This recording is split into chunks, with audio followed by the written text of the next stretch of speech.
আল্লাহ রাব্বুল আলামিন বলেন, যাদের মধ্যে দুইটা কোয়ালিটি, দুইটা গুণ যার মধ্যে পাওয়া যাবে, ওই মানুষটাকে আমি আল্লাহ জান্নাত দিয়ে দিব। এই জান্নাত আমরা চাই কি চাই না?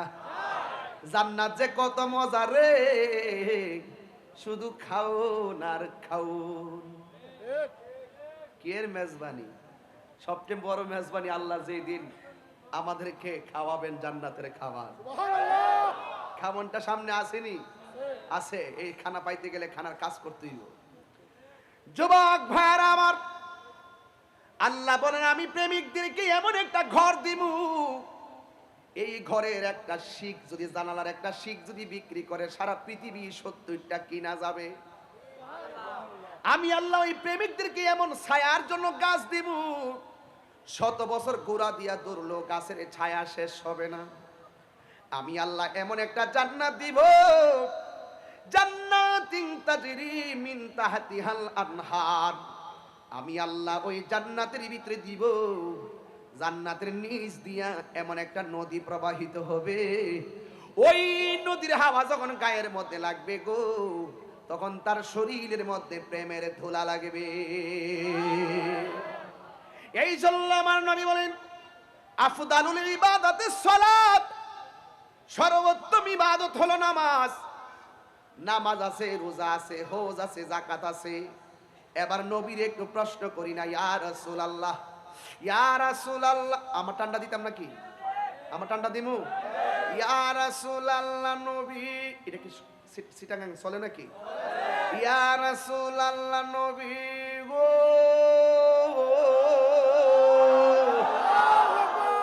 ওয়ানজা আল্লাহ আকবার ডাক দিছেন কি গায়ের জোরে মস্কের করে ডাক দিছেন না প্রেমের সাথে ডাক দিছেন? এই সুরটার মধ্যে একটা মায়া আসেনি? এটা অনেক কষ্ট করে 12 বছর পরে আবিষ্কার করছিলাম। এর আগে ওয়াজ সুর লড়ে যেত গা, এরপর এটা ঠিক করছি তাহিরি ব্র্যান্ড। এডি কইলি তেহারা জ্বলে। মাইরা কি মাইরা শাস্তি দন লাগে? মাইরা শাস্তি দন লাগে না, একটু তারা কইলি জ্বলে। আমি তারা কইলে তোর আর কেন জ্বলে রে বন্ধু, তোর আর কেন জ্বলে? ঠিক না? বন বাইরের ফুলা জ্বলে জ্বলে। সংবিধান, রাষ্ট্র, ধর্ম, ইসলাম আছে বলে তোমার কেন জ্বলে রে বন্ধু? আজকে আমার ফুলা পান্ডি করি, আমার পোলা পান্ডি করি, পোলা পান্ডি ইয়াং বয়সের পোলা পান্ডি করি, নাই আনো না? ও এটা কি ইয়াং নাকি? আচ্ছা হাত নামান কন। সংবিধান, রাষ্ট্র, ধর্ম, ইসলাম আছে বলে তোমার কেন জ্বলে রে বন্ধু? তোমার কেন জ্বলে? তোমার কেন জ্বলে রে বন্ধু?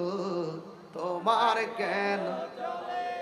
ইসলাম হলো শান্তির ধর্ম, আছে সুবিচার, অন্য ধর্মের প্রতি কভু করে না অবিচার। ইসলাম হলো শান্তির ধর্ম, আছে সুবিচার, অন্য ধর্মের প্রতি কভু করে না অবিচার। মিলে মিশে থাকার কথা, মিলে মিশে থাকার কথা দিয়েছে নবী বলে তোমার কেন জ্বলে রে বন্ধু? তোমার কেন জ্বলে রে বন্ধু? তোমার কেন জ্বলে? ঠিক কিনা? ও আমার যুবক ভাইরা, এই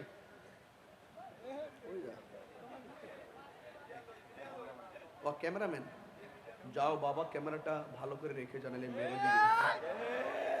আমার যুবক ভাইরা, আমি মাঝে মাঝে ইচ্ছা করে বিরতি দিই, নাইলে শরীর ঠিক থাকে না। অনেকে বলে যে হুজুর এইটা করে কি লেগা, ইচ্ছা করবে কি লেগা? আমরা তো আর 30 মিনিট 40 মিনিট ওয়াজ করি না, আমরা তো মিনিমাম 1.5-2 ঘন্টা ওয়াজ করি। এজন্য মাঝে মাঝে বিরতি দেওয়ার লাগে।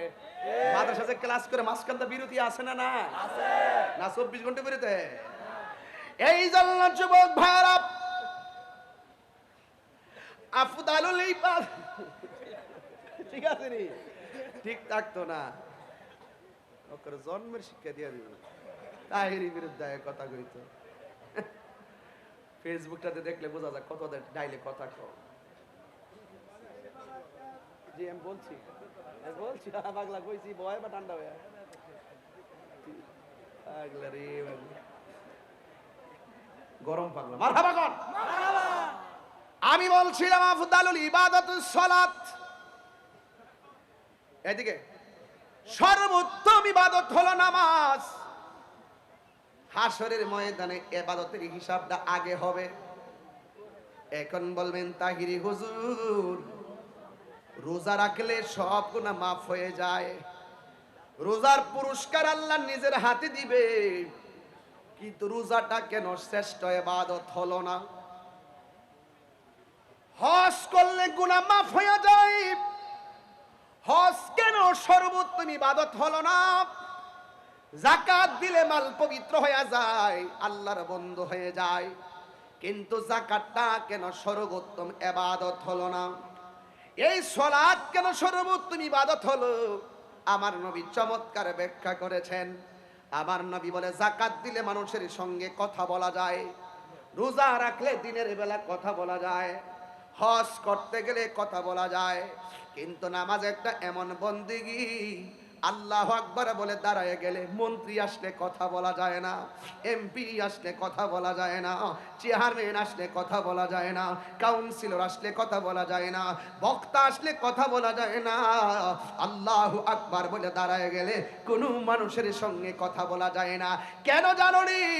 কারণ বান্দা যখন আল্লাহু আকবার কইয়া দাঁড়ায় যায় তখন বান্দা দুনিয়ার কারো সঙ্গে কথা বলতে পারে না। একটাই কারণ, তোমরা মনে করতেছো আমার বান্দা নামাজে, আমার উম্মত নামাজে দাঁড়াইয়া লৌহে মাহফুজের কোরআন তেলাওয়াত করতেছে। না না, বান্দা যখন কোরআন তেলাওয়াত করে হাকিকতে বান্দা আমার আল্লাহর সঙ্গে কথা বলে।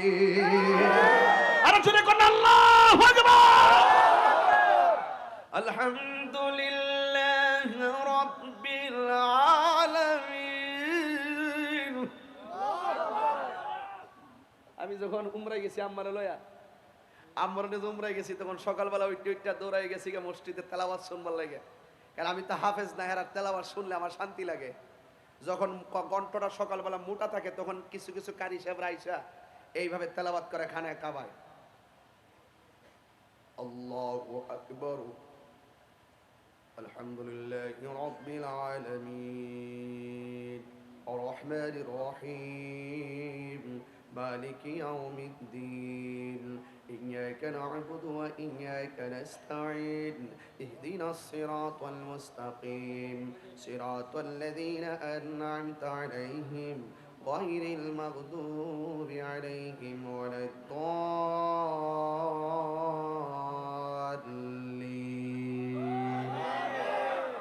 এইভাবে কি বরাত গলা।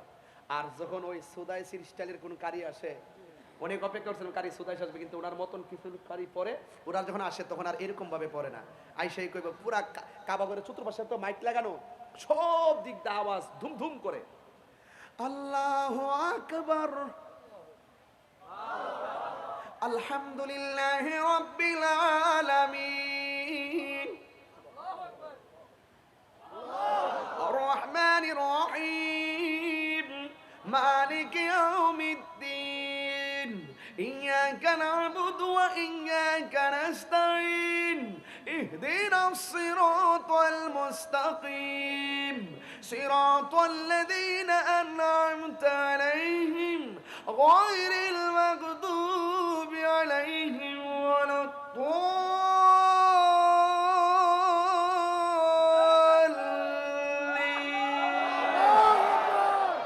مرحبا قلنا এইভাবে তেলাওয়াত করে শান্তি লাগেনি? তাই বান্দা যখন নামাজে দাঁড়ায় যায়, বান্দা কোরআন তেলাওয়াত করে না, বান্দা আল্লাহর সঙ্গে কথা বলে। এই জন্য আফদালুল ইবাদত সালাত, সর্বোত্তম ইবাদত হলো নামাজ। নামাজের ভিতরে দাঁড়াইয়া কেন আমরা নবী নবী করি, কেন আমরা আহলে বায়াত করি, কেন আমরা পাঞ্জাতন করি? নামাজ হলো শ্রেষ্ঠ ইবাদত। এই নামাজের ভিতরেই আমরা যখন আল্লাহু আকবার বলি, আমরা যখন রুকুতে যাই, আমরা যখন সিজদায় যাই, আমরা যখন তাশাহুদ পড়ি, তখন আমরা পড়ি আসসালামু আলাইকা আইয়ুহান নাবিয়্যু ওয়া রাহমাতুল্লাহি ওয়া বারাকাতুহু। নামাজের ভিতরে আমার নবীকে স্মরণ করে সালাম দিতে হয়, এরপরে দুরূদ পড়তে হয় আল্লাহুম্মা সাল্লি আলা মুহাম্মদ ওয়া আলা আলি মুহাম্মদ ওয়া আলা আলি মান হুয়া আহলে বায়াত।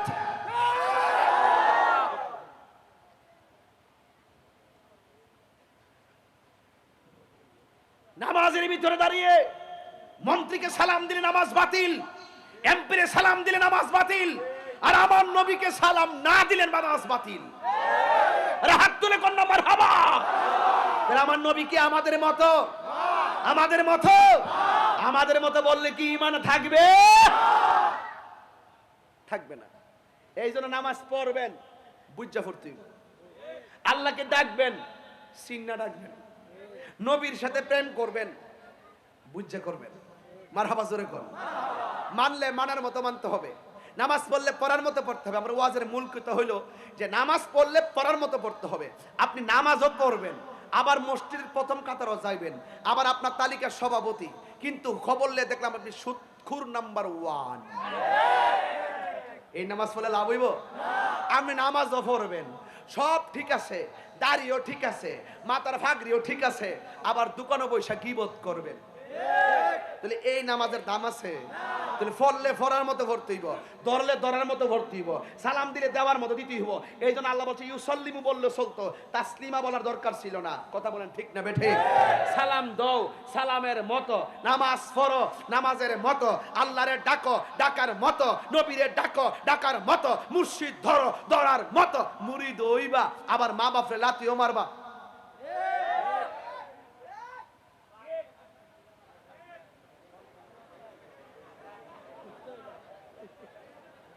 এই জন্য আমি বলছি সর্বোত্তম ইবাদত হলো নামাজ। ইন্নাস সালাত, ওই আয়াতটা পড়ছিলাম প্রথমে, যারা মাদ্রাসার ওলামায়ে কেরাম তো দেখেন, ইন্নাস সালাতা তানহা আনিল ফাহশাই ওয়াল মুনকার। এই পৃথিবীতে একটা মাত্র ইবাদত নামাজ। এই নামাজটা মানুষকে যাবতীয় অশ্লীল এবং খারাপ কাজ থেকে দূরে রাখে। তাহলে আপনি নামাজ দ্বারা যদি আপনি সুদ খাওয়ান না ছাড়তে পারেন, নামাজ পড়েও যদি গীবত ছাড়তে না পারেন, নামাজ পড়েও যদি মার কষ্ট দিয়েই চলেন, ভাই ও পটিয়ার ভাই, হ্যাঁ এই নামাজের দাম আসেনি? নামাজের দাম আসেনি? বউ কোনদিন মাত্র না রনই বউ আফন ও আবলুসন মানে আবুল হোসেন। কথা কোন ঠিক না বেঠে? হুয়ার যদি কোনো জায়গায় আফদ বিপদ হয়, বউয়ের আগে মা জানুন কথা মিশা নয়। বউ তোর জানতেন মা হইল অমূল্য ধন। মারে লাথি মাইরা নামাজ পড়লে কামাইব? মারে কষ্ট দিয়ে হজ করলে কামাইব? তাহলে শরীয়তের বিধান যেটা যে জায়গাতে আছে সেই জায়গায় রাইটকাই আপনাকে পথ চলতে হবে। কথা বলেন ঠিক কিনা? হাসরের মাঠে নামাজের হিসাব হবে প্রথম, একটা কদম সামনে যাইতে পারবে না। এক যাস কই? আল্লাহ আমি তো হাজি, তোর অন্তরের খবর আমি জানি। তুই হাজি হইছস, মানুষে তোরে হাজি কইবার লাগা, তুই আমার সন্তুষ্টির লাগা হাজি হইছস না। কথা কোন ঠিক না বেঠে? ও আল্লাহ আমি তো শহীদ, কত বাটফার, তুই শহীদ হইবার লাগা তুই গেছত, বাঁচতে মানুষ তোরে গাজী কইব, এই নিয়ত কেরা তুই মরে গেছত আর কি? তুই মরে গেছত গা, তোর ভাব দাবি জানি। হ্যাঁ তুই গেছিলি যে জিহাদ পিরে কয়েকটা ফালাই দিবি, এবারে বাচ্চা গেলে কবি দেখ সৎ কেমনে ফালাইছি, আমি বড় নেতা হইবার লাগে তুই গেছতে, অন্তর কপালে মরণ আছে তো মরে গেছত গা, তুই কে রে শহীদ খারো?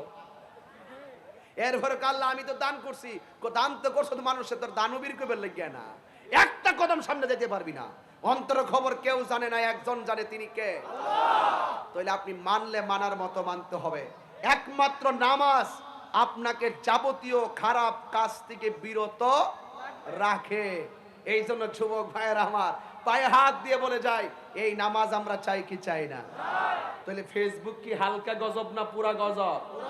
আপনারা যে রাত্রে যে ফজর পর্যন্ত মোবাইলটা টিপেন, চার্জত কান তাহে বাঙালি মোবাইলটা চোখের সামনে ধরে রাখে। এই মোবাইলের কারণে প্রত্যেকটার চোখের গোড়া কিন্তু দাগ ফেলে গেছে গা। এই মোবাইলের কারণে প্রত্যেকটার চোখের জ্যোতি কিন্তু কমে গেছে গা। এই মোবাইলটার কারণে মা বাপের প্রতি মায়া কমে গেছে গা। এই মোবাইলটার কারণে পরকীয়া বাইরে গেছে গা। আজকে দেখলাম বাংলাদেশে পরকীয়ার সংখ্যা বেড়ে গেছে। আজকে দেখলাম তালাক আর ডিভোর্সের সংখ্যা বেড়ে গেছে। এই বেড়ে যাওয়ার পিছনে টিকটক গুলা দায়ী। কথা বলেন ঠিক কিনা বলেন? কিরে, আরেক বেটার সংসারের প্রেমের সিনারি যখন 10 সেকেন্ড টিকটকে দেখে, তখন নিজের জামাইয়ের লোকে লেগে যায়, হে বৌদি জামাইয়ের লোকে কি সুন্দর রোমান্টিক, আমার জামাইটা হিডার মতন না। তাহলে এই টিকটক মূলে গজব কি কমছে না বাড়ছে? এই টিকটক চালাইস না, এই টিকটক অ্যাকাউন্ট আজকে ডিলিট করে দিবেন। এগুলো দেখবেন না, ফেসবুকে গালাগালি করবেন না। আমার দেশের সমস্যা কি, ইমাম সাহেব জুম্মার নামাজে খুতবা দেয়, হ্যাঁ বয়া বয়া মোবাইল টিপতেছে, বৈশা বৈশা ফেসবুক চলতেছে, ফেসবুক শরীফে হ্যাঁ চলতেছে ফেসবুক, কিন্তু অথচ খুতবা শোনা হলো ওয়াজিব। কথা বলেন ঠিক না বেঠে? তাহলে আজকে আমরা কি আসল জায়গায় আছি? না থাকার মূল কারণ হলো আমরা মুখে বলি ঠিকই, কিন্তু হৃদয়ের ভিতরে দরদ নাই। এই জন্য সবচাইতে বড় কথা হলো আপনি নিজে নামাজ পড়বেন, আকিমুস সালাহ, নিজে নামাজ পড়বেন, সন্তানকে নামাজ পড়াবেন। আর সন্তানকে পড়াবেন কর্তিকা, নিজেই তো 12টা 1টার পরে ঘুমান, সকাল 9টার পরে ঘুম থেকে উঠেন। আজকে দেখবেন আমার সমাজের ছোট্ট ছোট্ট বাচ্চাদেরকে কোরআন তেলাওয়াতের মক্তবে আগের মতো পাঠাই না। এক একটা ইন্টারে পড়ে সূরা ফাতিহা শুদ্ধ করে পড়তে পারে না। কথা বলেন ঠিক না বেঠে? এই জন্য যুবক ভাইরা আমার, সহি শুদ্ধভাবে কোরআন তেলাওয়াত পড়তে হবে, নামাজের ভিতরে তেলাওয়াত শুদ্ধ করে পড়তে হবে। একটা অক্ষর যারা শুদ্ধ করে তেলাওয়াত করে, আল্লাহ পাক তার আমলনামায় 10টা নেকি দান করে দেয়। জোরে বলুন না সুবহানাল্লাহ। আজকে আমার যুবকদেরকে বলবো, আজকের মাহফিল থেকে ওয়াদা করে যাবেন, আমরা নামাজ ছাড়বো। আরে নামাজ ছাড়বো, নামাজ পড়বেন। রাসূল বলেন লা সালাতা ইল্লা বিহুজুরি কলব, হুজুরি কলব ছাড়া নামাজ হয় না। হুজুরি কলবটা কি জিনিস এটাই তো আমরা বুঝি না। হুজুরি কলব হলো নামাজে দাঁড়াইছি, মুসল্লায় পা রাখছি, সেজদার জায়গায় চোখ রাখছি, আমি যেন আল্লাহকে দেখতেছি, আর না হয় আল্লাহ আমাকে দেখতেছে, এই বিশ্বাস রাখার নামই হলো হুজুরি কলব। জোরে বলুন না সুবহানাল্লাহ। আজকে আমরা মশা কামড় মারলো বাপরে কইয়া মশা মারতে যায়, কিন্তু মৌলা আলী রাদিয়াল্লাহু তাআলা আনহুর পায়ের মধ্যে তীর ঢুকেছে। 10-12 জন সাহাবী মিল্লাও এই তীর খুলতে পারে নাই। তখন তিনি যখন নামাজে দাঁড়াইছে, তখন নামাজের পর বলতেছে, এ সাহাবায়ে কেরাম, আমার পায়ের তীরটা কি হয়েছে? সাহাবায়ে কেরাম বলেন, এ আলী, ও আলী মুর্তদা, আপনি যখন নামাজের আগে তীরবিদ্ধ হয়েছেন, আমরা 12 জন মিলেও আপনার পায়ের তীর খুলতে পারি নাই। যখন আপনি নামাজের সেজদায় গিয়েছেন, আমরা সবাই মিলে আপনার তীর খুলেছি, দেখেন তীরের মাথায় গোশত লেগে আছে, আপনি কি টের পান নাই? আল্লাহর হাবিবের সাহাবী, আহলে বায়াতের সদস্য, পাঞ্জাতনের সদস্য, জান্নাতের সরদার মওলা আলী মুর্তজা রাদিয়াল্লাহু তাআলা আনহু, তিনি বলছেন, আল্লাহর কসম, আমার পায়ে তীর লেগেছে, তোমরা নামাজের ভিতরে কোন সময় আমার তীর খুলেছো আমি যাররা পরিমাণ টের পাই নাই। এটার নামই হলো হুজুরি কলব। তাহলে এই নামাজ তো সেভাবেই পড়তে হবে। এই জন্য ভাইয়েরা আমার, নামাজটা যদি কবুল করতে চান, আল্লাহর ঘর যেমন আপনাকে ইবাদতের দ্বারা সৌন্দর্য করতে হবে, আপনি যেই ঘরে ঘুমান এই ঘরটাকেও আপনার আদর্শের দ্বারা সুন্দর করতে হবে। আপনি যেই সমাজে চলেন সেই ঘরটাকে আপনার নীতির দ্বারা পরিবর্তন করতে হবে। আদর্শ, নীতি আর মহব্বত যখন একটা হৃদয়ে থাকে, সেই হৃদয় কখনো মুর্দা হতে পারে না, সেই হৃদয়টা হলো জিন্দা। কথা বলেন ঠিক কিনা? তাহলে শরীর থেকে মেদ কমাতে হবে, মাথা থেকে জিদ কমাতে হবে, হৃদয় থেকে মন থেকে অভিমান দূর করতে হবে। এই 3টা জায়গা যখন দূর করবেন, শারীরিক মানসিক, আপনি সুন্দর করে সমাজটাকে মনের মাধুরীতে ভালোবাসা দিয়ে সাজাতে হবে। আজকে আমার সংসারে অশান্তি, আজকে সংসারে অশান্তি একটারই কারণ, আজকের সংসার থেকে আমাদের মান্যতা উঠে গিয়েছে। আজকে অনেক সন্তান, এই যে আমার কাছে একটা কাগজ আসছে, এই জন্য বাধ্য হয়ে আমাকে ওই দিকে চলে যেতে হয়েছে। একজন বলছে হুজুর আজান দিবেন, আরেকজন বলছে হুজুর জিকির করবেন, আরেকজন বলছে বাবা গো এই গজলটা গাইবেন। আমি ওই দুইটা জিনিস রেখে দিলাম রাত্র গভীরতার কারণে আর সময়ের কারণে। অলরেডি স্টেজে এসেছি, 2 ঘন্টা হয়ে গেছে। এবার আসুন দেখি, এখানে বলা হয়েছে বাবা গো গজলটা গাওয়ার জন্য এই পৃথিবীতে একটা মানুষ হাজার কষ্ট করলো, জীবনে কোনোদিন আপনাকে বলে নাই পুত্রে এই বস্তাটা মাথায় নিয়েছি, ঘাড়ে অনেক ব্যথা পেয়েছি। এই কথা পৃথিবীর একটা মানুষ বলে না। এই মানুষটার নাম হলো বাবা। বাবুন মানে হলো দরজা, বাবুন মানে হলো দরজা, বাবা মানে হলো, বাবা হলো এমন একটি জায়গা যেই দরজা দিয়ে, যেই জায়গা দিয়ে আমরা আমাদের সুখ দুঃখ সবকিছু আমার যেই মানুষটা শেয়ার করে, আমাকে মানুষের মতো মানুষ করতে গিয়ে যেই মানুষটা আমাকে তিলে তিলে বড় করে ঘাম, মাথার ঘাম পায়ের মধ্যে জড়াইছেন, সেই মানুষটা বাবা। এই মানুষটা কোনোদিন কয় না আমি কষ্ট করেছি, এই মানুষটা কোনোদিন কয় না আমি ব্যথা পেয়েছি, এই মানুষটা কোনোদিন কয় না তুই লেখাপড়া করবি আমি টাকা কোথায় থেকে এনে দিব, এই কথা কোনোদিন কয় না। ঋণ করে হোক, যেইভাবে হোক আপনাকে লেখাপড়া করিয়েছে। সবচাইতে বড় কষ্ট হলো এমন অনেক সন্তান পাওয়া যায় ম্যাজিস্ট্রেট হওয়ার পরে বাবাকে বৃদ্ধাশ্রমে রাখে, এমন তথ্য সমাজে আছে না নাই? আর একটা মানুষ হলো জনম দুঃখিনী মা। এই মা সারাদিন 10 মাস 10 দিন আপনাকে পেটে রেখেছে, 10 মাস 10 দিন। কোনোদিন কি আপনার মা আপনারে বলছে তোরে পেটে রেখে অনেক কষ্ট করছি? এই কথা কোনোদিন কয় না। এই মা আপনাকে তিলে তিলে মানুষ করেছে, দুধ পান করাইছে। আল্লাহ মায়ের ভান্ডে এমন দুধ দিয়েছে যেই দুধটা গরমও না ঠান্ডাও না। আরে শীতের দিন ঠান্ডা পানি খাওয়াইলে বাচ্চার বুকে ঠান্ডা লাগবে, এই জন্য ঠান্ডা খাওয়াই না। গরম পানি খাওয়াইলে জিহ্বা পড়ে যাবে, গরম পানি খাওয়াই না। কিন্তু মায়ের ভান্ডে এমন দুধ দিয়েছে, না গরম না শীত। আল্লাহর হাবিব বলেন এই মায়ের দুধের মধ্যে অনেক উপকার রয়েছে। এ যুবক, সন্তান কত মন দুধ পান করে জানো? এই হিসাব দিতে পারবা না। মায়ের 1 ফোঁটা দুধের দাম তুমি তোমার গায়ের চামড়া যদি ছিঁড়ে জুতা বানায় মাকে দাও।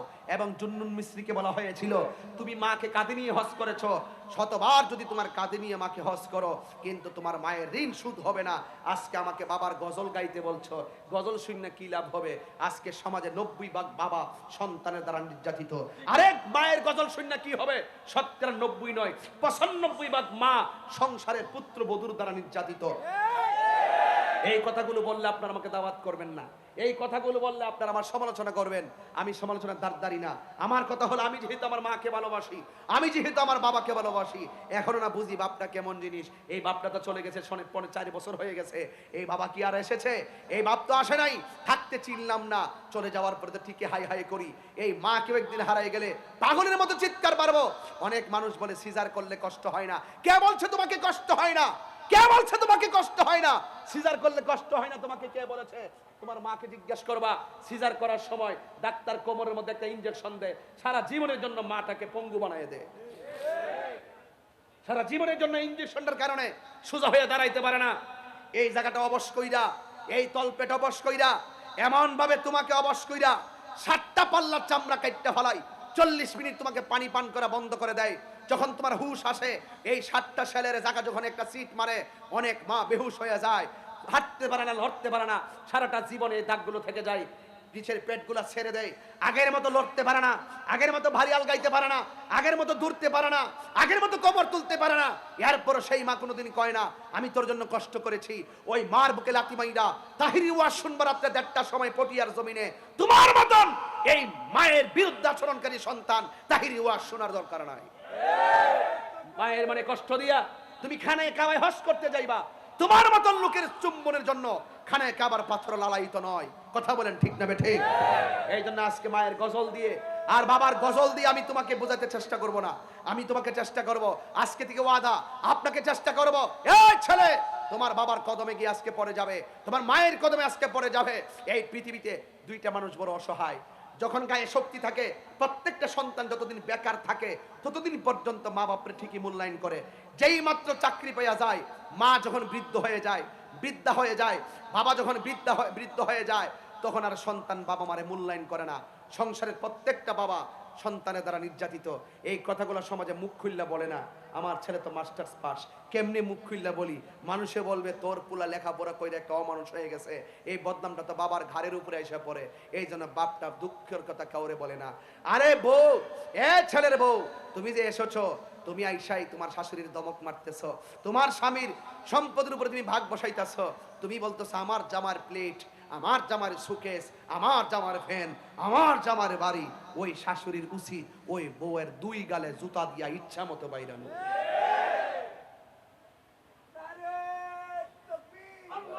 রাখো রাখো। যেই মা 10 মাস 10 দিন পেটে ধরছে, সেই মা বলতে পারে না আমার ছেলে। আর তুমি 5 দিনের ছেলে বিয়া বইছো, বিয়া বসে আমার জামাইটা দরতারতা না, আমার জামাইয়ের কম্বলে দরতারতা না। তোমার তো সাহস কম না, এই বউরে তালাক দেওয়া যায় যাচ্ছে। এই কথা বলেন ঠিক কি না বলেন? এরপর আমি বলে দিয়ে যাই তালাক হালাল কাজের মধ্যে নিকৃষ্ট কাজ। এই জন্য বলি তালাক দিয়েন না। তালাক না দিয়া আমি একটা পরামর্শ দিয়ে যাই বৌমাদেরকে, তুমি তোমার শাশুড়িকে যতই ধমক মারো, কাগজ কলমে লিখে রাখো আজকে পটিয়ার মাহফিলে, তুমি যদি তোমার শাশুড়িকে ধমক মারো, তোমারও তো আল্লাহ জীবন দিছে, তোমার ঘরে তো একদিন ছেলে হবে, ছেলের বউ তো একদিন আসবে। তুমি যদি তোমার শাশুড়িকে যদি ধমক দিয়ে কথা বলো, তুমি কাগজে কলমে লিখে রাখো, তোমার ছেলের বউ যেদিন আসবে স্যান্ডেল দিয়ে তোমাকে পিঠাবে। কথা বলেন ঠিক কিনা? তুই হাত তুলে বলো ঠিক কিনা বলো। খেতেরিটা খেতেই ভাঙ্গে, খেতেরিটা খেতেই ভাঙ্গে। এই জন্য আমি বলেছিলাম, গাড়িতে বসে বসে গজলটা লিখছিলাম, জানি না আপনারা কেমন লাগবে, এরপর গায়ে দিয়া যায়। জোরে বলেন চাই কি চাই না? মা বাবার খেদমত চাই কি চাই না? মায়ের খেদমত চাই কি চাই না? আল্লাহর হস্তে বিদায় বেলা পায়ে ধরে বইলা দিয়া যায়, জীবনে কোনোদিন নেশা করবেন না। মন থাকবো? জীবনে কোনোদিন নেশা করব, মা বাবার বুকে কখনো লাথি দিব না। 5 ওয়াক্ত নামাজ পড়বেন, নবীকে মানার মতো মানবেন, ওলি আল্লাহর মাজার শরীফ জিয়ারত করবেন এবং প্রতিবেশীর মানুষের সঙ্গে ভালো ব্যবহার করবেন। ধর্ম বর্ণ নির্বিশেষে সকল মানুষের সঙ্গে সৌজন্যমূলক আচরণ করবেন। আল্লাহ থেকে সব মাহফিল আলীকে আজান দেন, আজান দেন।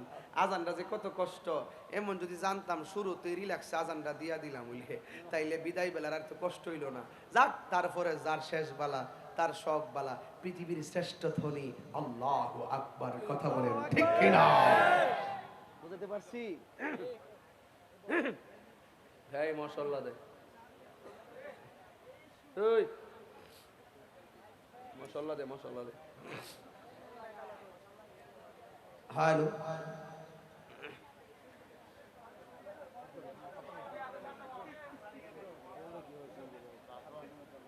আজান দিবার লাগে 200 টাকা আইছে, দিককালি কত টাকা আয়ে? এনে 500 আইছে, এনে 200 আইছে, কত হইছে? 700। দিককালই মনে বোঝা যাইব।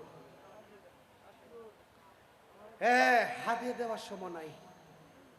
হ্যালো, এমনি না বাবা, এটা জাপ জাপ হইছে, জাপ জাপ, এটা হয়ে গেছে করতাল। হ্যালো হ্যালো,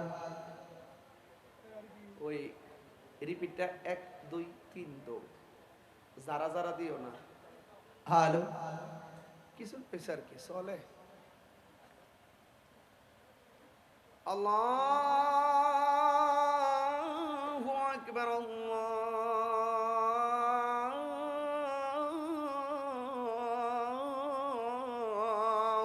আকবার। এটা মানে ওই যে মক্কার আজান দিছে আর কি, বুঝছেন না? এটা দিছে আর কি। তা আমরা বাংলাদেশের তাহির হিসাব দেলাই। আচ্ছা আচ্ছা, আমাদের কাউন্সিলর সাহেব বলতেছে অনেকে ঘুম থেকে উঠে যাবে আজান শুনে, উঠুক দিয়ে উঠলে তাহাজ্জুদ নামাজ পড়া লাগবে। কথা কোন ঠিক না বেঠি? হ্যালো, আল্লাহ রাব্বুল আলামিন বলেন, যাদের মধ্যে 2টা কোয়ালিটি, 2টা গুণ যার মধ্যে পাওয়া যাবে, ওই মানুষটাকে আমি আল্লাহ জান্নাত দিয়ে দিব। এই জান্নাত আমরা চাই কি চাই না? জান্নাত যে কত মজা রে, শুধু খাওন আর খাওন। কি এর মেজবানি, সবচেয়ে বড় মেজবানি আল্লাহ যেই দিন আমাদেরকে খাওয়াবেন জান্নাতের খাবার। খামনটা সামনে আসেনি? আছে। এই খানা পাইতে গেলে খানার কাজ করতেই হবে। যুবক ভাইরা আমার, আল্লাহ বলেন আমি প্রেমিকদেরকে এমন একটা ঘর দিমু এই ঘরের একটা শিক যদি, জানালার একটা শিক যদি বিক্রি করে সারা পৃথিবী 70টা কিনা যাবে। আমি আল্লাহ ওই প্রেমিকদেরকে এমন ছায়ার জন্য গাছ দিব, 100 বছর গোড়া দিয়া দৌড়লো গাছের ছায়া শেষ হবে না। আমি আল্লাহ এমন একটা জান্নাত দিব, জান্নাতিন তাজরি মিন তাহতিহাল আনহার। আমি আল্লাহ ওই জান্নাতের ভিতরে দিব, জান্নাতের নিচ দিয়া এমন একটা নদী প্রবাহিত হবে, ওই নদীর হাওয়া যখন গায়ের মধ্যে লাগবে গো, তখন তার শরীরের মধ্যে প্রেমের ধুলা লাগবে। এই জন্য আমার নবী বলেন, আফদালুল ইবাদাতিস সালাত, সর্বোত্তম ইবাদত হলো নামাজ। নামাজ আছে, রোজা আছে, হজ আছে, যাকাত আছে। এবার নবীর একটু প্রশ্ন করি না, ইয়া রাসূলুল্লাহ, ইয়া রাসূলুল্লাহ, আমার ঠান্ডা দিতাম নাকি? আমার ঠান্ডা দিমু? ইয়া রাসূলুল্লাহ নবী, এটা কি সিটাগাং চলে নাকি?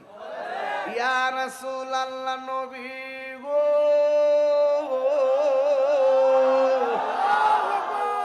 ওয়ান যে আল্লাহ ডাক দিছেন কি গায়ের জোরে মস্কের করে ডাক দিছেন না প্রেমের সাথে ডাক দিছেন? এই সুটটার মধ্যে একটা মায়া আসেনি? এটা অনেক কষ্ট করে 12 বছর পরে আবিষ্কার করছিলাম। এর আগে ওয়াজ শুরু লড়ে যেত গা, এরপর এটা ঠিক করছি তাহিরি ব্র্যান্ড। এডি কইলি তেহারা জ্বলে। মাইরা কি মাইরা শাস্তি দন লাগে? মাইরা শাস্তি দন লাগে না, একটু তারা কইলি জ্বলে। আমি তারা কইলে তোর আর কেন জ্বলে রে বন্ধু, তোর আর কেন জ্বলে? ঠিক না? বন বাইরের ফুলা জ্বলে জ্বলে। সংবিধান, রাষ্ট্র, ধর্ম, ইসলাম আছে বলে তোমার কেন জ্বলে রে বন্ধু? আজকে আমরা ফুলা পান্ডি করি, আমার পোলা পান্ডি কই, পোলা পান্ডি ইয়াং বয়সের পোলা পান্ডি কই নাই আনো না? ও এটা কি ইয়াং নাকি? আচ্ছা হাত নামান কন। সংবিধান, রাষ্ট্র, ধর্ম, ইসলাম আছে বলে তোমার কেন জ্বলে রে বন্ধু? তোমার কেন জ্বলে? তোমার কেন জ্বলে রে বন্ধু? তোমার কেন? ইসলাম হলো শান্তির ধর্ম, আছে সুবিচার, অন্য ধর্মের প্রতি কভু করে না অবিচার। ইসলাম হলো শান্তির ধর্ম, আছে সুবিচার, অন্য ধর্মের প্রতি কভু করে না অবিচার। মিলে মিশে থাকার কথা, মিলে মিশে থাকার কথা দিয়েছেন নবী বলে তোমার কেন জ্বলে রে বন্ধু? তোমার কেন জ্বলে রে বন্ধু? তোমার কেন জ্বলে? ঠিক কিনা? ও আমার যুবক ভাইরা, এই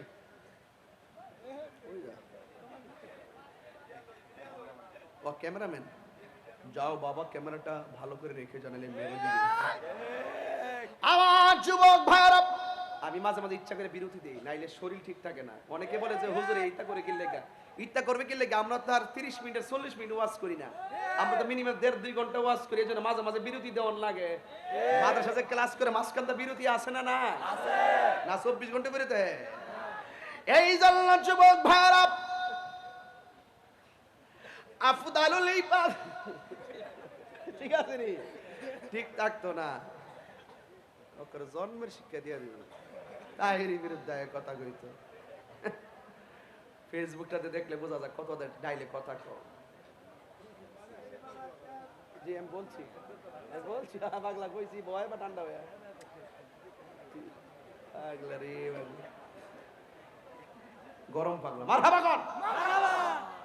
আমি বলছিলাম আফদালুল ইবাদাতুস সালাত, এদিকে সর্বোত্তম ইবাদত হলো নামাজ। হাসরের ময়দানে ইবাদতের হিসাবটা আগে হবে।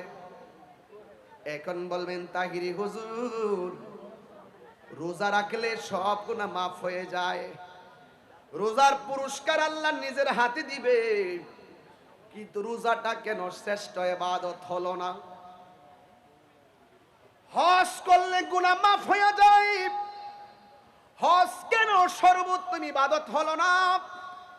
যাকাত দিলে মাল পবিত্র হয়ে যায়, আল্লাহর বন্ধু হয়ে যায়, কিন্তু যাকাতটা কেন সর্বোত্তম ইবাদত হলো না? এই সালাত কেন সর্বোত্তম ইবাদত হলো? আমার নবী চমৎকার ব্যাখ্যা করেছেন। আমার নবী বলে, যাকাত দিলে মানুষের সঙ্গে কথা বলা যায়, রোজা রাখলে দিনের বেলা কথা বলা যায়, হজ করতে গেলে কথা বলা যায়, কিন্তু নামাজ একটা এমন বন্দেগী, আল্লাহু আকবার বলে দাঁড়ায় গেলে মন্ত্রী আসলে কথা বলা যায় না, এমপি আসলে কথা বলা যায় না, চেয়ারম্যান আসলে কথা বলা যায় না, কাউন্সিলর আসলে কথা বলা যায় না, বক্তা আসলে কথা বলা যায় না। আল্লাহু আকবার বলে দাঁড়ায় গেলে কোনো মানুষের সঙ্গে কথা বলা যায় না। কেন জানো নি? কারণ বান্দা যখন আল্লাহু আকবার কইয়া দাঁড়ায় যায়, তখন বান্দা দুনিয়ার কারোর সঙ্গে কথা বলতে পারে না। একটাই কারণ, তোমরা মনে করতেছো আমার বান্দা নামাজে, আমার উম্মত নামাজে দাঁড়াইয়া লৌহে মাহফুজের কোরআন তেলাওয়াত করতেছে। না না, বান্দা যখন কোরআন তেলাওয়াত করে হাকিকতে বান্দা আমার আল্লাহর সঙ্গে কথা বলে। আর জোরে কোন আল্লাহু আকবার। আলহামদুলিল্লাহ রাব্বিল আলামিন। আমি যখন উমরায় গেছি আম্মারে লয়া, আমরা উমরায় গেছি তখন সকালবেলা ওইটা দৌড়াই গেছি মসজিদে তেলাওয়াত শুনবার লাগে। কারণ আমি তো হাফেজ না, হেরার তেলাওয়াত শুনলে আমার শান্তি লাগে। যখন কণ্ঠটা সকালবেলা মোটা থাকে তখন কিছু কিছু কারি সাহেবরা আইসা এইভাবে তেলাওয়াত করে খানায় কাবায়। আল্লাহু আকবার, আলহামদুলিল্লাহি রাব্বিল আলামিন, আর রহমানির রহিম, مالك يوم الدين، إياك نعبد وإياك نستعين، اهدنا الصراط المستقيم، صراط الذين أنعمت عليهم غير المغضوب عليهم ولا الضالين।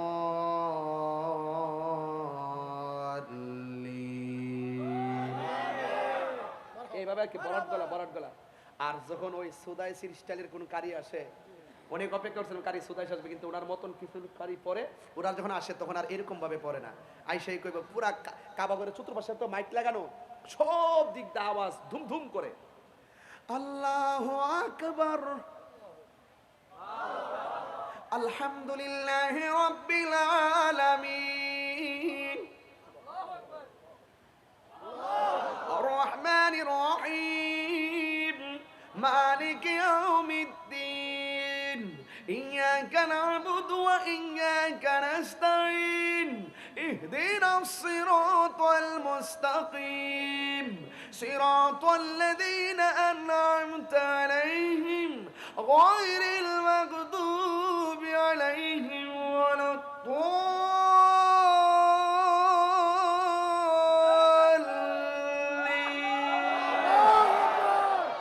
মারহাবা কন্যা। এইভাবে তেলাওয়াত করে শান্তি লাগেনি? কই বান্দা যখন নামাজে দাঁড়ায় যায়, বান্দা কোরআন তেলাওয়াত করে না, বান্দা আল্লাহর সঙ্গে কথা বলে। এই জন্য আফদালুল ইবাদতুস সালাত, সর্বোত্তম ইবাদত হলো নামাজ। নামাজের ভিতরে দাঁড়াইয়া কেন আমরা নবী নবী করি, কেন আমরা আহলে বায়াত করি, কেন আমরা পাঞ্জাতন করি? নামাজ হলো শ্রেষ্ঠ ইবাদত।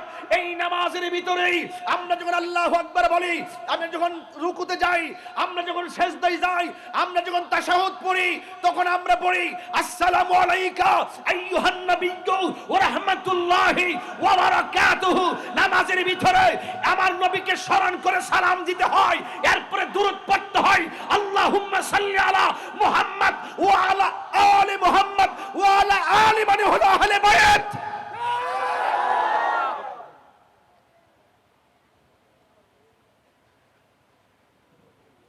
নামাজের ভিতরে দাঁড়িয়ে মন্ত্রীকে সালাম দিলে নামাজ বাতিল, এমপিরে সালাম দিলে নামাজ বাতিল, আর আমার নবীকে সালাম না দিলেন নামাজ বাতিল। আরে হাত তুলে কন্যা মারহাবা। তাহলে আমার নবী কি আমাদের মতো? আমাদের মতো? আমাদের মতো বললে কি ঈমান থাকবে? থাকবে না। এই জন্য নামাজ পড়বেন বুঝা পড়তে, আল্লাহকে ডাকবেন সিন্না ডাকবেন, নবীর সাথে প্রেম করবেন বুঝা করবেন। মারহাবা জোরে কর। মানলে মানার মতো মানতে হবে, নামাজ পড়লে পড়ার মতো পড়তে হবে। আমরা ওয়াজের মূল কথা হইল যে নামাজ পড়লে পড়ার মতো পড়তে হবে। আপনি নামাজও পড়বেন, আবার মসজিদের প্রথম কাতারও যাইবেন, আবার আপনার তালিকার সভাপতি, কিন্তু খবর নিয়ে দেখলাম আপনি সুদখোর নাম্বার 1। এই নামাজ পড়লে লাভ হইব? আপনি নামাজও পড়বেন, সব ঠিক আছে, দাড়িও ঠিক আছে, মাথার ফাগরিও ঠিক আছে, আবার দোকানে বৈশা গীবত করবেন, তাহলে এই নামাজের দাম আছে? তাহলে ফললে ফরার মতো ভর্তি হইব, ধরলে ধরার মতো ভর্তি হইব, সালাম দিলে দেওয়ার মতো দিতে হইব। এই জন্য আল্লাহ বলছে ইউসাল্লিমু বললে চলতো, তাসলিমা বলার দরকার ছিল না। কথা বলেন ঠিক না বেঠে? সালাম দাও সালামের মতো, নামাজ পড়ো নামাজের মতো, আল্লাহরে ডাকো ডাকার মতো, নবীরে ডাকো ডাকার মতো, মুর্শিদ ধরো ধরার মতো, মুরিদ হইবা, আবার মা বাপরে লাথিও মারবা।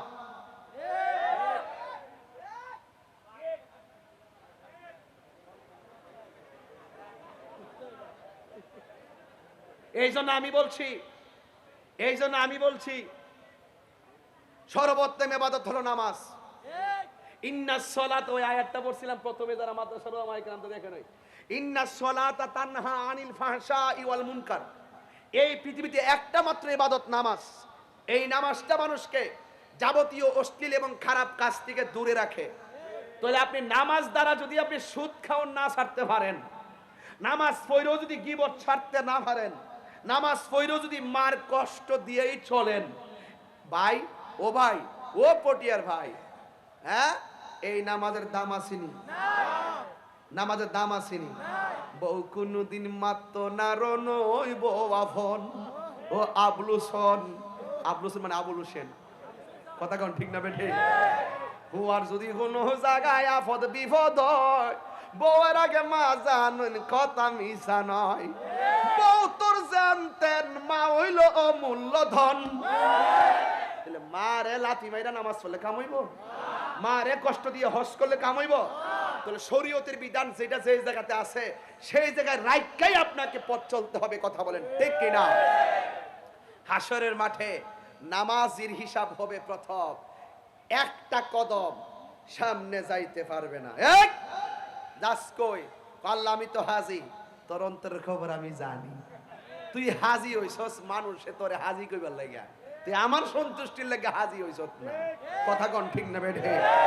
ও আল্লাহ আমি তো শহীদ, কতই বাটফার, তুই শহীদ হইবার লাগিয়া তুই গেছত বাঁচতে, মানুষ তোরে গাজী কইব, এই নিয়ত কেরা তুই মরে গেছত আর কি? তুই মরে গেছত গা, তোর ভাব দাবি জানি। হ্যাঁ তুই গেছিলি যে জিহাদ পিরিয়া কয়েকটা ফালাই দিবি, এবারে বাচ্চা গেলে কবে দেখ সৎ কেমনে ফালাইছি, আমি বড় নেতা হইবার লাগে তুই গেছতে, অন্তর কপালে মরণ আছে তো মরে গেছত গা, তুই কে রে শহীদ খারো? এরপরে কাল্লা আমি তো দান করছি, দান তো করছো তো মানুষের, তোর দানবীর কইবার লাগিয়া না, একটা কদম সামনে যেতে পারবি না। অন্তর খবর কেউ জানে না, একজন জানে, তিনি কে? তাহলে আপনি মানলে মানার মতো মানতে হবে। একমাত্র নামাজ আপনাকে যাবতীয় খারাপ কাজ থেকে বিরত রাখে। এই জন্য যুবক ভাইয়েরা আমার, পায়ে হাত দিয়ে বলে যায় এই নামাজ আমরা চাই কি চাই না? তাহলে ফেসবুক কি হালকা গজব না পুরা গজব? আপনারা রাত্রে যে ফজর পর্যন্ত মোবাইলটা টিপেন, চার্জত কান তাহে বাঙালি মোবাইলটা চোখের সামনে ধরে রাখে। এই মোবাইলের কারণে প্রত্যেকটার চোখের গোড়া কিন্তু দাগ ফেলে গেছে গা। এই মোবাইলের কারণে প্রত্যেকটার চোখের জ্যোতি কিন্তু কমে গেছে গা। এই মোবাইলটার কারণে মা বাপের প্রতি মায়া কমে গেছে গা। এই মোবাইলটার কারণে পরকীয়া বাইরে গেছে গা। আজকে দেখলাম বাংলাদেশে পরকীয়ার সংখ্যা বেড়ে গেছে। আজকে দেখলাম তালাকার ডিভোর্সের সংখ্যা বেড়ে গেছে। এই বেড়ে যাওয়ার পিছনে টিকটক গুলা দায়ী। কথা বলেন ঠিক কিনা বলেন? কিরে আরেক বেটার সংসারের প্রেমের সিনারি যখন 10 সেকেন্ড টিকটকে দেখে, তখন নিজের জামাই লোকে লেগে যায়, হে বৌদি জামাই লোকে কি সুন্দর রোমান্টিক, আমার জামাইটা হিটার মতন না। তাহলে এই টিকটক মূলে গজব কি কমছে না বাড়ছে? এই টিকটক চালাইস না, এই টিকটক অ্যাকাউন্ট আজকে ডিলিট করে দিবেন, এগুলো দেখবেন না, ফেসবুকে গালাগালি করবেন না। আমার দেশের সমস্যা কি, ইমাম সাহেব জুম্মার নামাজে খুতবা দেয়, হ্যাঁ বয়া বয়া মোবাইল টিপতেছে, বৈশা বৈশা ফেসবুক চলতেছে, ফেসবুক শরীফে হ্যাঁ চলতেছে ফেসবুক, কিন্তু অথচ খুতবা শোনা হলো ওয়াজিব। কথা বলেন ঠিক না বেঠে? তাহলে আজকে আমরা কি আসল জায়গায় আছি? না থাকার মূল কারণ হলো আমরা মুখে বলি ঠিকই, কিন্তু হৃদয়ের ভিতরে দরদ নাই। এই জন্য সবচাইতে বড় কথা হলো আপনি নিজে নামাজ পড়বেন, আকিমুস সালাহ, নিজে নামাজ পড়বেন, সন্তানকে নামাজ পড়াবেন। আর সন্তানকে পড়াবেন কর্তিকা, নিজেই তো 12টা 1টার পরে ঘুমান, সকাল 9টার পরে ঘুম থেকে উঠেন। আজকে দেখবেন আমার সমাজের ছোট্ট ছোট্ট বাচ্চাদেরকে কোরআন তেলাওয়াতের মক্তবে আগের মতো পাঠায় না। এক একটা ইন্টারে পড়ে সূরা ফাতিহা শুদ্ধ করে পড়তে পারে না। কথা বলেন ঠিক না বেঠে? এই জন্য যুবক ভাইরা আমার, সহি শুদ্ধভাবে কোরআন তেলাওয়াত পড়তে হবে, নামাজের ভিতরে তেলাওয়াত শুদ্ধ করে পড়তে হবে। একটা অক্ষর যারা শুদ্ধ করে তেলাওয়াত করে আল্লাহ পাক তার আমলনামায় 10টা নেকি দান করে দেয়। জোরে বলুন না সুবহানাল্লাহ। আজকে আমার যুবকদেরকে বলবো, আজকের মাহফিল থেকে ওয়াদা করে যাবেন আমরা নামাজ ছাড়বো। আরে নামাজ ছাড়বো, নামাজ পড়বেন। রাসূল বলেন লা সালাতা ইল্লা বিহুজুরি কলব, হুজুরি কলব ছাড়া নামাজ হয় না। হুজুরি কলবটা কি জিনিস এটাই তো আমরা বুঝি না। হুজুরি কলব হলো নামাজে দাঁড়াইছি, মুসল্লায় পা রাখছি, শেষদার জায়গায় চোখ রাখছি, আমি যেন আল্লাহকে দেখতেছি, আর না হয় আল্লাহ আমাকে দেখতেছে, এই বিশ্বাস রাখার নামই হলো হুজুরি কলব। জোরে বলুন না সুবহানাল্লাহ। আজকে আমরা মশা কামড় মারলো বাপরে কয়ে মশা মারতে যায়, কিন্তু মৌলা আলী রাদিয়াল্লাহু তাআলা আনহুর পায়ের মধ্যে তীর ঢুকেছে। 10-12 জন সাহাবী মিল্লাও এই তীর খুলতে পারে নাই। তখন তিনি যখন নামাজে দাঁড়াইছে, তখন নামাজের পর বলতেছে, এ সাহাবায়ে কেরাম, আমার পায়ের তীরটা কি হয়েছে? সাহাবায়ে কেরাম বলেন, এ আলী, ও আলী মুর্তদা, আপনি যখন নামাজের আগে তীরবিদ্ধ হয়েছেন, আমরা 12 জন মিলেও আপনার পায়ের তীর খুলতে পারি নাই। যখন আপনি নামাজের সেজদায় গিয়েছেন, আমরা সবাই মিলে আপনার তীর খুলেছি, দেখেন তীরের মাথায় গোশত লেগে আছে, আপনি কি টের পান নাই? আল্লাহর হাবিবের সাহাবী, আহলে বায়াতের সদস্য, পাঞ্জাতনের সদস্য, জান্নাতের সরদার মাওলা আলী মুর্তজা রাদিয়াল্লাহু তাআলা আনহু, তিনি বলছেন আল্লাহর কসম, আমার পায়ে তীর লেগেছে, তোমরা নামাজের ভিতরে কোন সময় আমার তীর খুলেছো আমি যাররা পরিমাণ টের পাই নাই। এটার নামই হলো হুজুরি কলব। তাহলে এই নামাজ তো সেভাবেই পড়তে হবে। এই জন্য ভাইয়েরা আমার, নামাজটা যদি কবুল করতে চান, আল্লাহর ঘর যেমন আপনাকে ইবাদতের দ্বারা সৌন্দর্য করতে হবে, আপনি যেই ঘরে ঘুমান এই ঘরটাকেও আপনার আদর্শের দ্বারা সুন্দর করতে হবে। আপনি যেই সমাজে চলেন সেই ঘরটাকে আপনার নীতির দ্বারা পরিবর্তন করতে হবে। আদর্শ, নীতি আর মহব্বত যখন একটা হৃদয়ে থাকে, সেই হৃদয় কখনো মুর্দা হতে পারে না, সেই হৃদয়টা হলো জিন্দা। কথা বলেন ঠিক কিনা? তাহলে শরীর থেকে মেদ কমাতে হবে, মাথা থেকে জিদ কমাতে হবে, হৃদয় থেকে মন থেকে অভিমান দূর করতে হবে। এই 3টা জায়গা যখন দূর করবেন, শারীরিক মানসিক, আপনি সুন্দর করে সমাজটাকে মনের মাধুরীতে ভালোবাসা দিয়ে সাজাতে হবে। আজকে আমার সংসারে অশান্তি, আজকে সংসারে অশান্তি একটারই কারণ, আজকের সংসার থেকে আমাদের মান্যতা উঠে গিয়েছে। আজকে অনেক সন্তান, এই যে আমার কাছে একটা কাগজ আসছে, এই জন্য বাধ্য হয়ে আমাকে ওই দিকে চলে যেতে হয়েছে। একজন বলছে হুজুর আজান দিবেন, আরেকজন বলছে হুজুর জিকির করবেন, আরেকজন বলছে বাবা গো এই গজলটা গাইবেন। আমি ওই 2টা জিনিস রেখে দিলাম রাত্র গভীরতার কারণে আর সময়ের কারণে। অলরেডি স্টেজে এসেছি, 2 ঘন্টা হয়ে গেছে। এবার আসুন দেখি, এখানে বলা হয়েছে বাবা গো গজলটা গাওয়ার জন্য এই পৃথিবীতে একটা মানুষ 1000 কষ্ট করলো, জীবনে কোনোদিন আপনাকে বলে নাই পুত্রে এই বস্তাটা মাথায় নিয়েছি, ঘাড়ে অনেক ব্যথা পেয়েছি। এই কথা পৃথিবীর একটা মানুষ বলে না। এই মানুষটার নাম হলো বাবা। বাবুন মানে হলো দরজা, বাবুন মানে হলো দরজা, বাবা মানে হলো, বাবা হলো এমন একটি জায়গা, যেই দরজা দিয়ে, যেই জায়গা দিয়ে আমরা আমাদের সুখ দুঃখ সবকিছু আমার যেই মানুষটা শেয়ার করে, আমাকে মানুষের মতো মানুষ করতে গিয়ে যেই মানুষটা আমাকে তিলে তিলে বড় করে ঘাম, মাথার ঘাম পায়ের মধ্যে জড়াইছেন, সেই মানুষটা বাবা। এই মানুষটা কোনোদিন কয় না আমি কষ্ট করেছি, এই মানুষটা কোনোদিন কয় না আমি ব্যথা পেয়েছি, এই মানুষটা কোনোদিন কয় না তুই লেখাপড়া করবি আমি টাকা কোথায় থেকে এনে দিব, এই কথা কোনোদিন কয় না। ঋণ করে হোক, যেইভাবে হোক আপনাকে লেখাপড়া করিয়েছে। সবচাইতে বড় কষ্ট হলো এমন অনেক সন্তান পাওয়া যায় ম্যাজিস্ট্রেট হওয়ার পরে বাবাকে বৃদ্ধাশ্রমে রাখে, এমন তথ্য সমাজে আছে না নাই? আর একটা মানুষ হলো জনম দুঃখিনী মা। এই মা সারা দিন 10 মাস 10 দিন আপনাকে পেটে রেখেছে 10 মাস 10 দিন, কোনোদিন কি আপনার মা আপনারে বলছে তোরে পেটে রেখে অনেক কষ্ট করছি? এই কথা কোনোদিন কয় না। এই মা আপনাকে তিলে তিলে মানুষ করেছে, দুধ পান করাইছে। আল্লাহ মায়ের ভান্ডে এমন দুধ দিয়েছে যে এই দুধটা গরমও না ঠান্ডাও না। আরে শীতের দিন ঠান্ডা পানি খাওয়াইলে বাচ্চার বুকে ঠান্ডা লাগবে, এই জন্য ঠান্ডা খাওয়াই না। গরম পানি খাওয়াইলে জিহ্বা পুড়ে যাবে, গরম পানি খাওয়াই না। কিন্তু মায়ের ভান্ডে এমন দুধ দিয়েছে, না গরম না শীত। আল্লাহর হাবিব বলেন এই মায়ের দুধের মধ্যে অনেক উপকার রয়েছে। এ যুবক, সন্তান কত মন দুধ পান করে জানো? এই হিসাব দিতে পারবা না।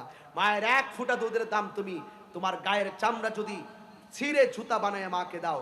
এবং জুন্নুন মিস্ত্রিকে বলা হয়েছিল তুমি মাকে কাঁধে নিয়ে হজ করেছ, শতবার যদি তোমার কাঁধে নিয়ে মাকে হজ করো কিন্তু তোমার মায়ের ঋণ সুদ হবে না। আজকে আমাকে বাবার গজল গাইতে বলছো, গজল শুনে কি লাভ হবে? আজকে সমাজে 90% বাবা সন্তানের দ্বারা নির্যাতিত। আরেক মায়ের গজল শুনে কি হবে? 90 নয় 95% মা সংসারের পুত্র বধূর দ্বারা নির্যাতিত। এই কথাগুলো বললে আপনারা আমাকে দাওয়াত করবেন না, এই কথাগুলো বললে আপনারা আমার সমালোচনা করবেন। আমি সমালোচনার দ্বারদারি না। আমার কথা হলো আমি যেহেতু আমার মাকে ভালোবাসি, আমি যেহেতু আমার বাবাকে ভালোবাসি, এখনো না বুঝি বাপটা কেমন জিনিস। এই বাপটা তো চলে গেছে 4 বছর হয়ে গেছে। এই বাবা কি আর এসেছে? এই বাপ তো আসে নাই। থাকতে চিনলাম না, চলে যাওয়ার পরে তো ঠিকই হাই হাই করি। এই মা কেউ একদিন হারাই গেলে পাগলের মতো চিৎকার পারবো। অনেক মানুষ বলে সিজার করলে কষ্ট হয় না। কে বলছে তোমাকে কষ্ট হয় না? কে বলছে তোমাকে কষ্ট হয় না? সিজার করলে কষ্ট হয় না তোমাকে কে বলেছে? তোমার মাকে জিজ্ঞাসা করবা, সিজার করার সময় ডাক্তার কোমরের মধ্যে একটা ইনজেকশন দেয়, সারা জীবনের জন্য মাটাকে পঙ্গু বানায় দেয়। সারা জীবনের জন্য ইনজেকশনটার কারণে সোজা হয়ে দাঁড়াইতে পারে না। এই জায়গাটা অবশ কইরা, এই তলপেট অবশ কইরা, এমন ভাবে তোমাকে অবশ কইরা 7টা পাল্লার চামড়া কাটতে ফলাই, 40 মিনিট তোমাকে পানি পান করা বন্ধ করে দেয়। যখন তোমার হুশ আসে, এই 7টা সেলের জায়গা যখন একটা সিট মারে, অনেক মা বেহুশ হয়ে যায়, হাঁটতে পারে না, লড়তে পারে না, সারাটা জীবনে এই দাগগুলো থেকে যায়। নিচের পেটগুলা ছেড়ে দেয়, আগের মতো লড়তে পারে না, আগের মতো ভারী আল গাইতে পারে না, আগের মতো দূরতে পারে না, আগের মতো কোমর তুলতে পারে না। এরপর সেই মা কোনোদিন কয় না আমি তোর জন্য কষ্ট করেছি। ওই মার বুকে লাথি মাইরা তাহিরি ওয়াজ শুনবার রাত্রে 1:30টার সময় পটিয়ার জমিনে তোমার মতন এই মায়ের বিরুদ্ধে আচরণকারী সন্তান তাহিরি ওয়াজ শোনার দরকার নাই। মায়ের মানে কষ্ট দিয়া তুমি খানায় কাবায় হজ করতে যাইবা, তোমার মতন লোকের চুম্বনের জন্য খানায় কাবার পাথর লালায়িত নয়। কথা বলেন ঠিক না বেঠিক? এই জন্য আজকে মায়ের গজল দিয়ে আর বাবার গজল দিয়ে আমি তোমাকে বোঝাতে চেষ্টা করব না। আমি তোমাকে চেষ্টা করব, আজকে থেকে ওয়াদা, আপনাকে চেষ্টা করব, এই ছেলে তোমার বাবার কদমে গিয়ে আজকে পড়ে যাবে, তোমার মায়ের কদমে আজকে পড়ে যাবে। এই পৃথিবীতে 2টা মানুষ বড় অসহায়। যখন গায়ে শক্তি থাকে, প্রত্যেকটা সন্তান যতদিন বেকার থাকে ততদিন পর্যন্ত মা বাপরে ঠিকই মূল্যায়ন করে। যেই মাত্র চাকরি পাওয়া যায়, মা যখন বৃদ্ধা হয়ে যায়, বাবা যখন বৃদ্ধ হয়ে যায়, তখন আর সন্তান বাবা মারে মূল্যায়ন করে না। সংসারের প্রত্যেকটা বাবা সন্তানের দ্বারা নির্যাতিত। এই কথাগুলো সমাজে মুখ খুললা বলে না। আমার ছেলে তো মাস্টার্স পাস, কেমনে মুখ খুললা বলি? মানুষে বলবে তোর পুলা লেখাপড়া কইরা একটা অমানুষ হয়ে গেছে। এই বদনামটা তো বাবার ঘাড়ের উপরে এসে পড়ে। এই জন্য বাপটা দুঃখের কথা কাউরে বলে না। আরে বউ, ছেলের বউ, তুমি যে এসেছো, তুমি আইসাই তোমার শাশুড়ির দমক মারতেছ, তোমার স্বামীর সম্পদের উপরে তুমি ভাগ বসাইতেছ। তুমি বলতেছ আমার জামার প্লেট, আমার জামার সুকেস, আমার জামার ফ্যান, আমার জামার বাড়ি। ওই শাশুড়ির উচিত ওই বউয়ের 2 গালে জুতা দিয়া ইচ্ছা মতো বাইরানো।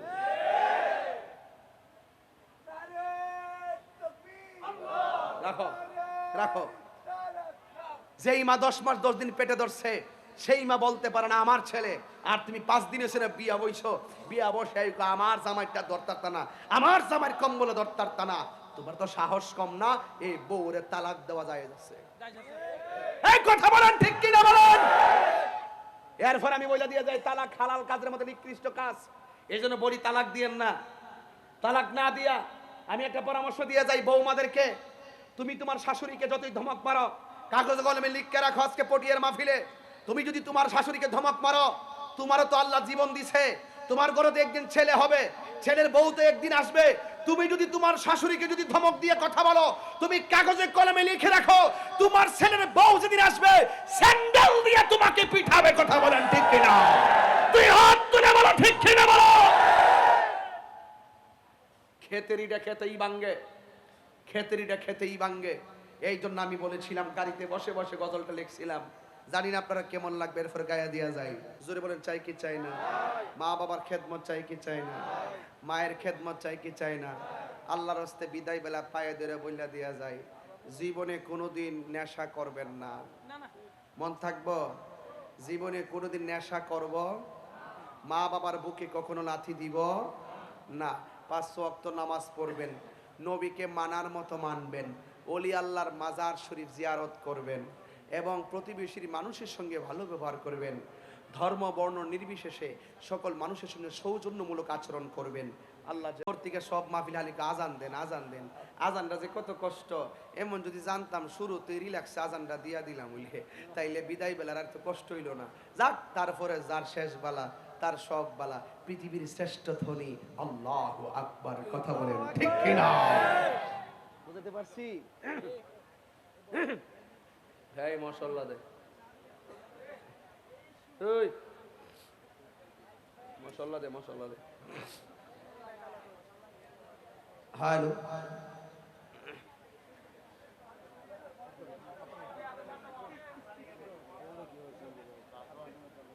আজান দিবার লাগে 200 টাকা আইছে। দিককালি কত টাকা আয়ে? এন্ড 500 আইছে, এন্ড 200 আইছে। কত হইছে? 700। দিককালই মনে বোঝা যাইব। হ্যাঁ, হাতে দেওয়ার সময় নাই। হ্যালো, এমনে না বাবা, এটা জাপ জাপ হইছে, জাপ জাপ। এটা হয়ে গেছে করতাল। হ্যালো, হ্যালো, ওই রিপিটটা 1 2 3 দো, যারা যারা দিও না। হ্যালো, কিছু পয়সা আর কি চলে। আল্লাহু আকবার, আল্লাহু